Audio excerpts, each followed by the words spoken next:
Good day and welcome back to the British Royal Family channel. You might think the only person with a direct line to the monarch is a Prime Minister, but let me introduce you to the Bishop of Manchester, David Walker, who is currently leading an ecclesiastical revolt so significant that the clergy have apparently decided to bypass Westminster entirely and take their appeal straight to King Charles. Forget the budget's £26 billion tax hike for a moment. The true, utterly farcical consequence of Rachel Reeves's policy is that she is now inadvertently attempting to launch a tax raid on God's representatives. This is all thanks to her utterly disastrous plan to introduce a mansion tax. Officially, the high-value council tax surcharge on owners of properties worth over £2 million, starting from April 2028. Point 1.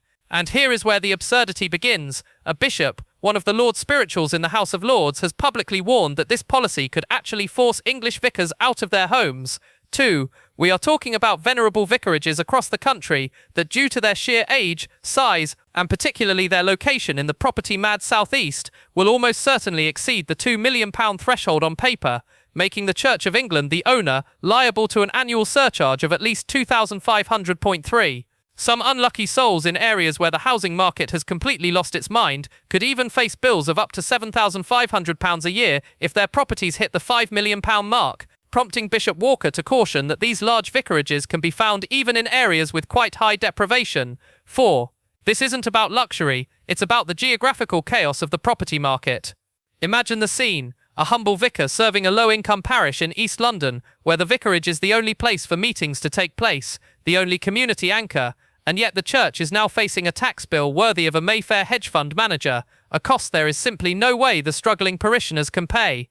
The spiritual impact would be catastrophic, as the residence law ensures that clergy live in their benefices, so they are not merely another middle-class commuter, but a visible face on the streets knowing their people. 5. If this mansion tax drives congregation leaders out of low-income areas, forcing them to commute in from cheaper, far-flung suburbs, we lose the very essence of parish ministry that has defined the church for centuries. It would be a hugely detrimental change to the social fabric.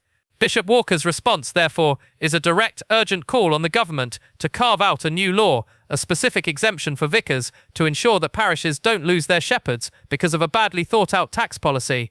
6. He urged Parliament not to assume that London vicarages are large and luxurious simply because of their value on paper following Rachel Reeves's autumn budget, which, let's not forget, hiked taxes to a record high of £26 billion in November. 7. He laid out the case in the House of Lords, explaining that the modern vicarage needs not only to accommodate the priest and their household, but to host meetings, provide a community meeting place, and offer study and office space.